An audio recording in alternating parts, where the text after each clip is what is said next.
Hi, Ambassador. Lovely to see you. Lovely to see you. Thank you for this opportunity. Thanks for being here. Let's start off our questioning by you telling our audience a little bit about how you came to be the ambassador to Nepal, and a little bit about your background as well. Maybe starting with my background, actually I'm well, now I'm a career diplomat, but actually originally I'm a cultural and social anthropologist. And my specialty was always South Asia. Back in the 80s I've done a lot of field work mainly in Western India and the states of Gujarat and Maharashtra on migrant labor and on medical anthropology. So South Asia has always been kind of my area of specialization, and it's a bit where my heart lies. Then in the 90s I joined the European Commission, mainly dealing with development cooperation, again focusing on South Asia, and then slowly Nepal became one of my countries. My task became more political in the course of the years.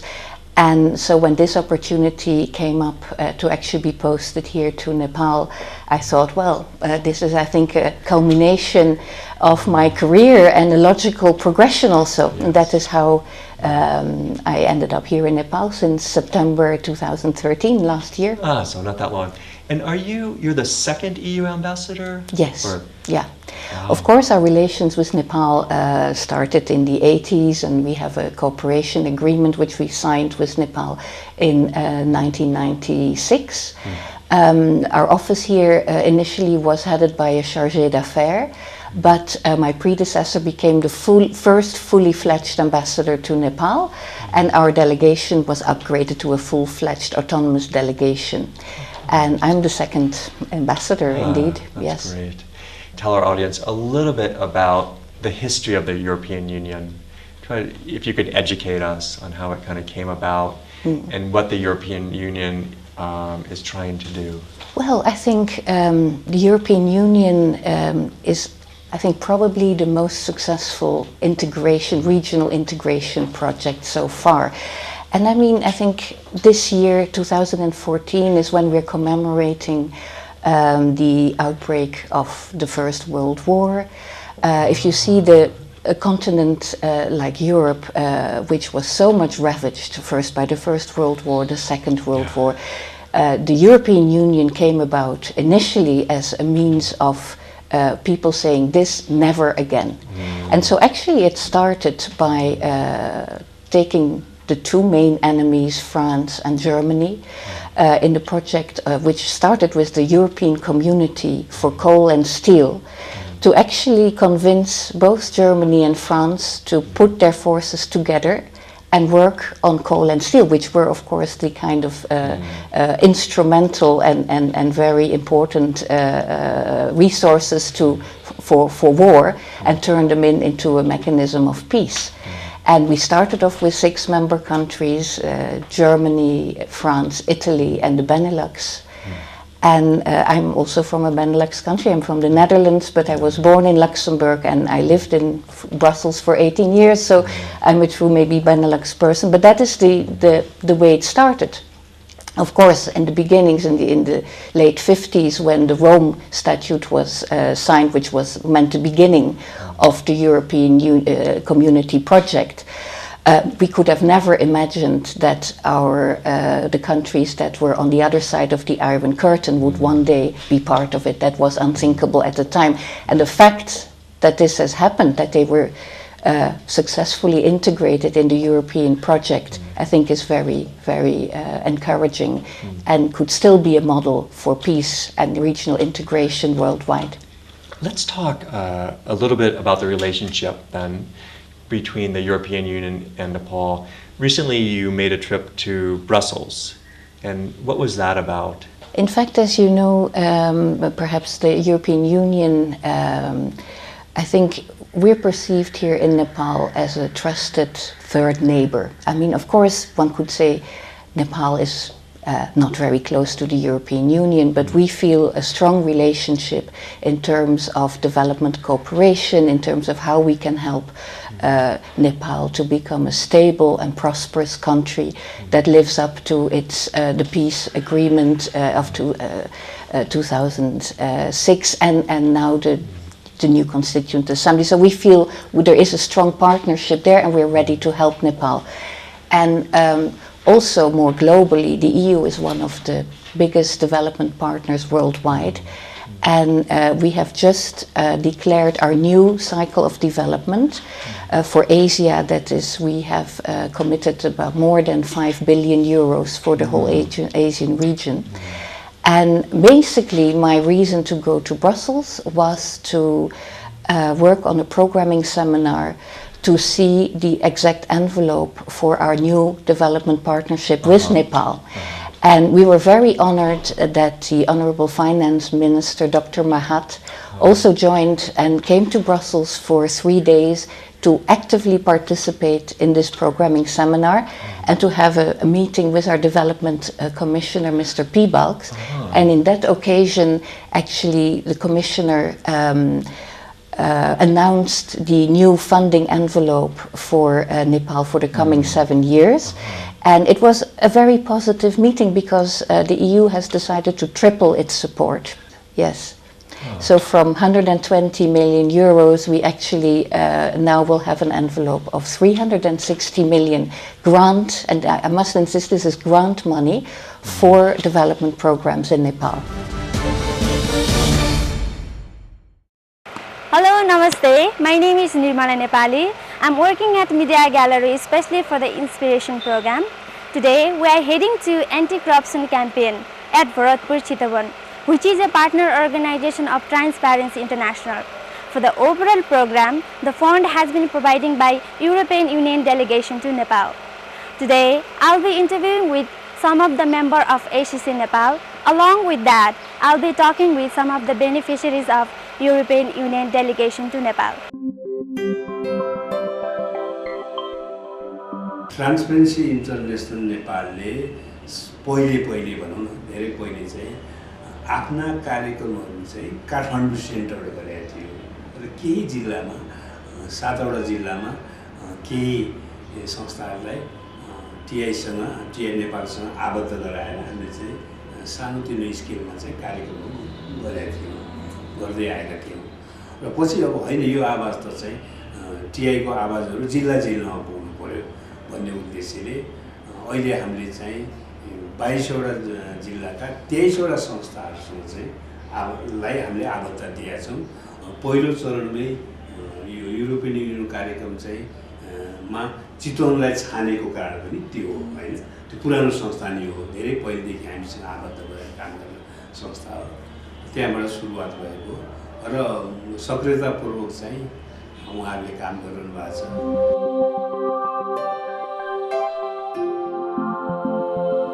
मेरो नाम हिमबहादुर श्रेष्ठ, मेरो घर चितवन भरतपुर नगरपालिका vada number 3 बजारमा बस्छु। यो मार्फत हामीले यहाँ भ्रष्टाचारलाई न्यूनीकरण गर्ने कुरामा हामीले केही न केही सहयोग गरेका छौँ र यसले केही एउटा सकारात्मक भूमिका यसको समाजमा परेको छ भन्ने हामीलाई लागेको छ। युरोपियन युनियनले दिएको सहयोग हालाकि हामीलाई अपर्याप्त छ, हामीलाई बिल्कुलै अपर्याप्त छ, तथापि जे जति पनि प्राप्त भएको छ त्यसको लागि हामी आभार व्यक्त गर्दछौँ र यसले राम्रो काम गरिराखेको छ। हालाकि हामीले चाहेको जस्तो यहाँ आवश्यकता अनुसार जुन प्रकारले भ्रष्टाचार विरोधी शक्तिहरू जुन सशक्त छ त्यसको विरोधमा जुन जनचेतना उठाउन हामीलाई धेरै साधन स्रोतको आवश्यकता पर्छ, धेरै मान्छे सङ्गठित हुनुपर्छ र धेरैलाई आवाज उठाउनुपर्छ। त्यो रूपमा हामीले चाहिँ जिल्लाव्यापी रूपमा त्यसलाई चाहिँ विस्तार गर्न सकेका छैनौँ। चाहना हुँदाहुँदै पनि धेरै मान्छे भ्रष्टाचारको विरुद्धमा छ, यसमा कुनै शङ्का छैन, तर सङ्गठित छैन।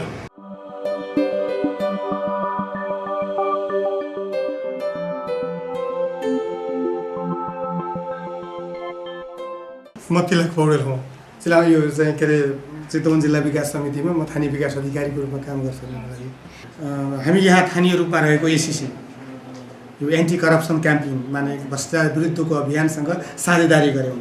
त्यो टिआई नेपाल अन्तर्गत यो अन्तर्राष्ट्रिय पारदर्शिता होला, अब यो ट्रान्सपरेन्सी इन्टरनेसनल त्यसको नेपाल अन्तर्गत यो एलआइडिपी भन्ने प्रोग्राम लागू भएको छ। त्यो लागू भइरहँदै गर्दा हामीले पहिला उहाँहरूसँग साझेदारीमा काम गऱ्यौँ कि यो एसिसीसँग। र त्यो साझेदारीमा काम गर्ने प्रोग्राम एलआइडिपी जुन आएपछि हामीले केही सकारात्मक कुराहरू गरेका छौँ चितवनमा।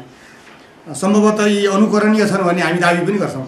थाहा छैन त्यो अब अरूहरूले पनि उपयुक्त जजेको हदसम्म त्यो अनुकरण गर्नुपर्छ गरिनुपर्छ भन्ने पनि हाम्रो धारणा हो। हुन त कसले भन्छ र आफैले गरेको काम राम्रो छैन भनेर, त्यो एउटा पाटो हो। त्यो त्यस्तो के गरियो पनि भन्दा हामीले नर्मल्ली 4-5वटा क्षेत्रमा उहाँहरू र हामी भएर एउटा प्रतिबद्धता जाहेर गरेको होइन। जस्तै मान्नुहोस् यो जवाफदेहिताको सम्बन्धमा हो कि, त्यस्तै गरेर पारदर्शिता कायम गर्ने सम्बन्धमा, अनि यो सदाचारको सम्बन्धमा, र अनि यो सेवा प्रवाहलाई सरलीकरण गर्ने सम्बन्धमा हो कि। यी कुराहरूको विषयमा हामीले 2टा एसिसी चितवन र अनि हामी जिल्ला विकास समितिको कार्यालय चितवन भएर प्रतिबद्धता जाहेर गरेका छौँ।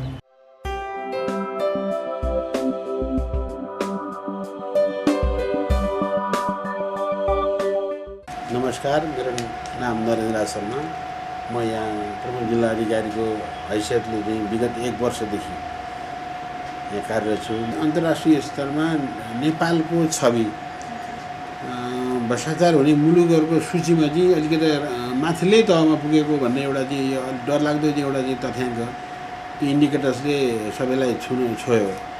र त्यसैले केही सुरुवात गर्नुपर्छ, सरकारको अङ्गहरूबाटै सुरुवात गर्नुपर्छ। बेसिकली सर्भिस डेलिभरी गर्ने कार्यालयहरूमा, सरकारी कार्यालयहरूमा यो काम चाहिँ सुरुवात गर्नुपर्छ भन्ने हिसाबमा मैले पहिलो त यहाँ मेरै कार्यालयमा जुन एउटा स्वाभाविक रूपले हुनुपर्ने काम कारबाहीहरू हुन्थ्यो त्यो चाहिँ नभइरहेको, केही सुधार गर्ने खाँचो चाहिँ मैले देखाएको थिएँ।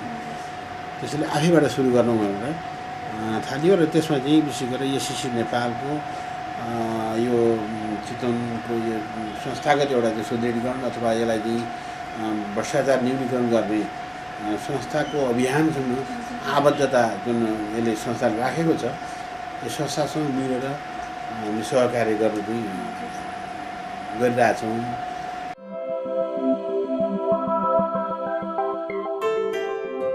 मेरो नाम बुद्धिनाथ लामछाने, म एक सरकारी संस्थामा काम गर्छु। एकचोटि म यस्तै पीडित भएर चाहिँ न्याय पाउनको लागि चाहिँ सडकमा भौतारिँदै हिँडेको थिएँ। जहाँ जिल्ला प्रशासन कार्यालयमा एउटा मैले पोस्टर भेटेँ। त्यो पोस्टरमा लेखिएको थियो भ्रष्टाचार विरुद्ध एकजुट हुँ भन्ने।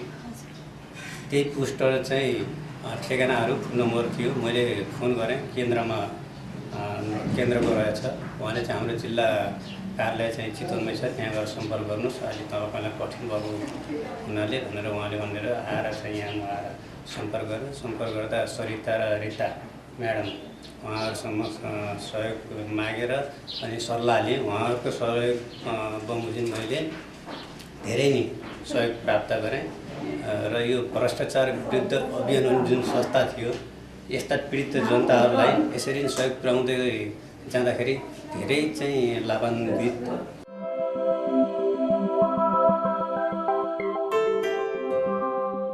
5000 हो त सर भन्दाखेरि अब यहाँको नियमै छ भन्नु हो कि।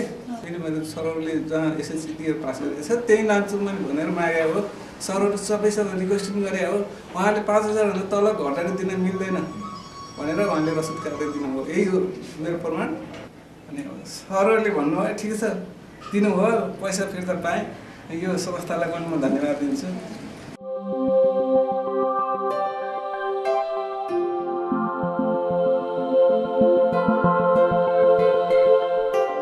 मेरो नाम मिना खरेल। म विगत 24 वर्ष अगाडिदेखि यो चितवन जिल्लामा एउटा नागरिक समाजको सदस्य, महिला बालबालिकाको अधिकारको क्षेत्रमा काम गर्ने एउटा कार्यकर्ता हो। जो भ्रष्टाचार विरुद्धको अभियानमा लाग्ने सहज कुरा होइन।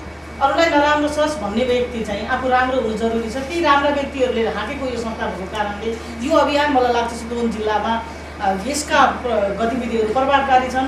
यसले चाहिँ आम नागरिकलाई सेवा दिलाउने हिसाबले, न्याय दिलाउने हिसाबले, भ्रष्टाचारलाई न्यूनीकरण गर्ने हिसाबले त्यही आफू पुग्ने सचेतना अभियानहरू सञ्चालन गर्ने र त्यहाँ जहाँ घटना भएका छन् त्यहाँ आफू पुगेर त्यसलाई न्याय दिलाउन चाहिँ प्रभावकारी रूपमा भूमिका निर्वाह गरेको छ। जुन भूमिकाका कारणले गर्दा यो अभियानले आशालाग्दो परिस्थिति सिर्जना भएको पाइन्छ।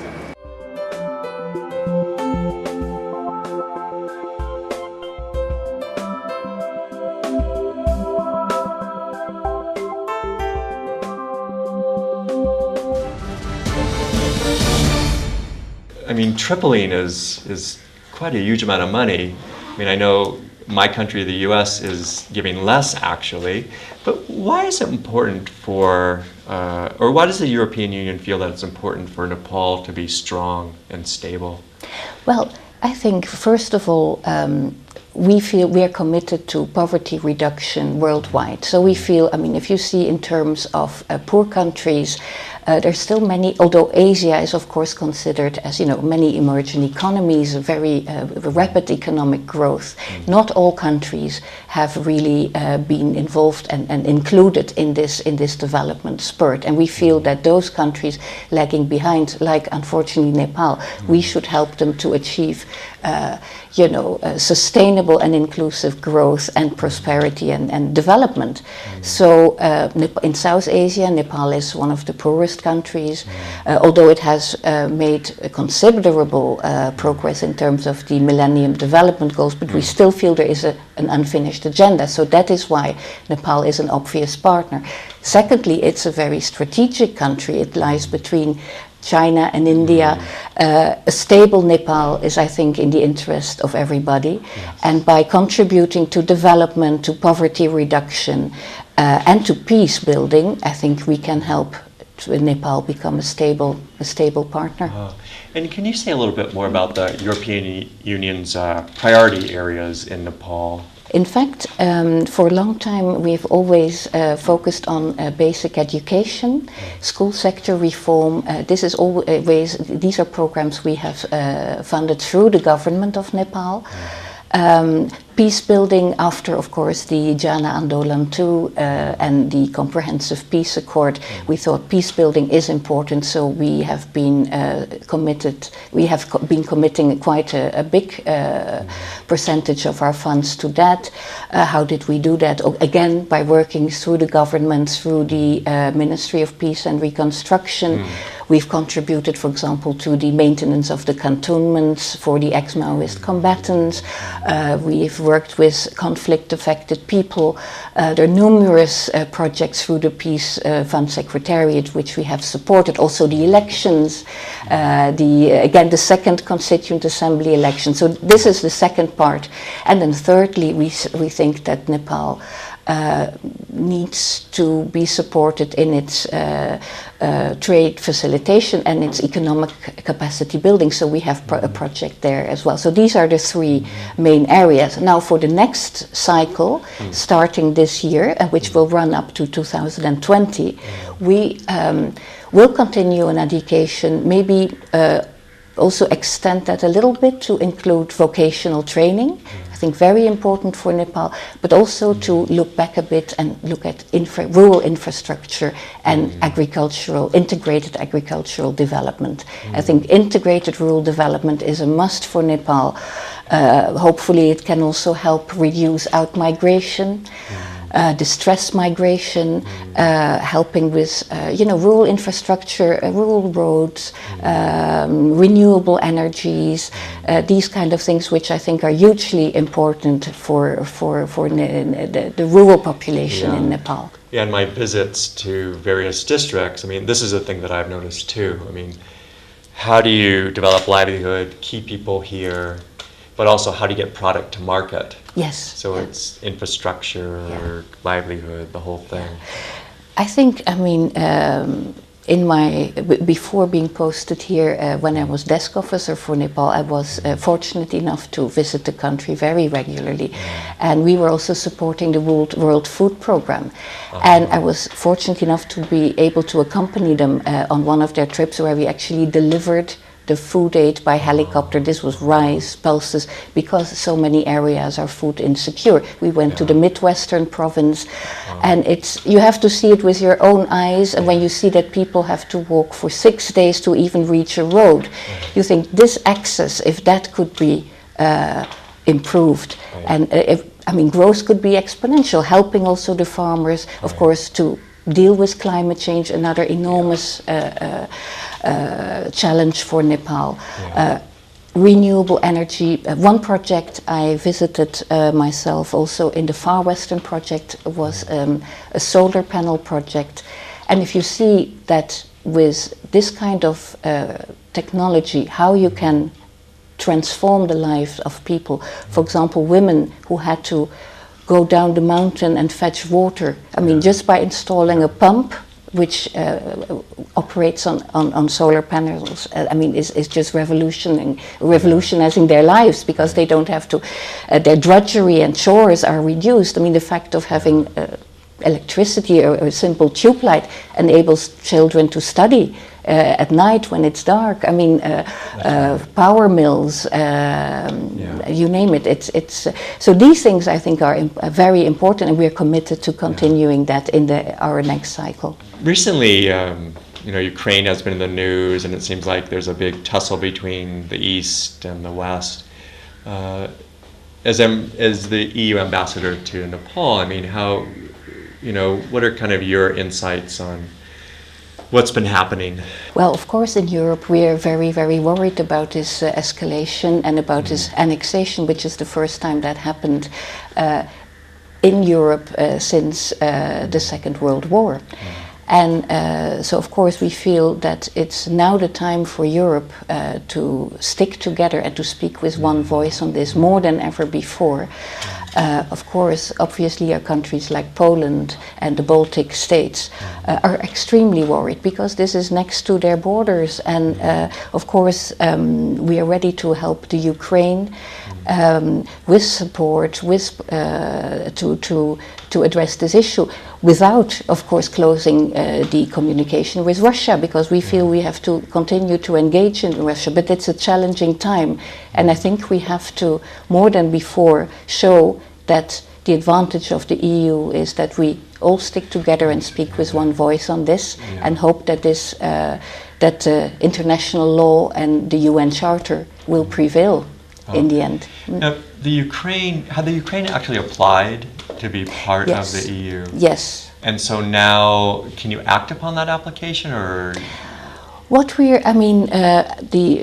become a member of the EU is a very long, drawn-out process. A country that applies needs to show that all its laws are in conformity with the EU. Well, I can call it the EU Charter, let's say, which has certain provisions in terms of respect of human rights, democracy, etc.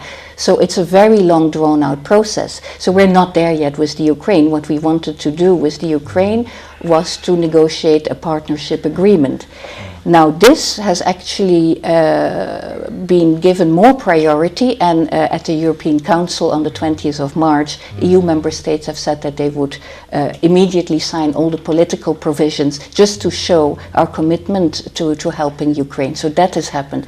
Also, in the short term, we will abolish the customs duties temporarily, also as a token of support to Ukraine. And finally, what is a message that you'd like to leave our viewing audience with?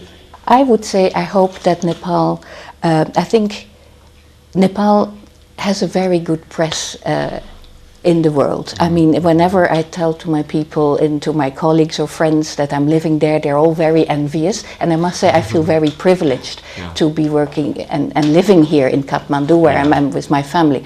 I think the message is that I hope that this country will make progress now to deliver on the, let's say, the very big priorities on the peace process. There is the issue of local elections. I think local governance is what needs to get attention. Local bodies have not been able to function properly because the last elections happened 16 years ago. So I think in the short term, local elections are important. The constitution, obviously, I hope it will be promulgated within the year. But then I think in the longer term, I think what this country needs to pay attention to, and where we want to help, is to help them deal with all the challenges, such as climate change, pollution, you name it. There are a lot of challenges, and we hope we can play a role. On the other hand, I think Nepal has such a good press, and the people of Nepal are so welcoming, hospitable, and there's so much potential for tourism, for example, that I would say continue on that same road, because people will be coming and keep on coming to Nepal to just have a feeling of this very extraordinary and hospital population. Thank you so much. Really appreciate it. My pleasure. Thank you. Namaste. We'll see you in 2 weeks.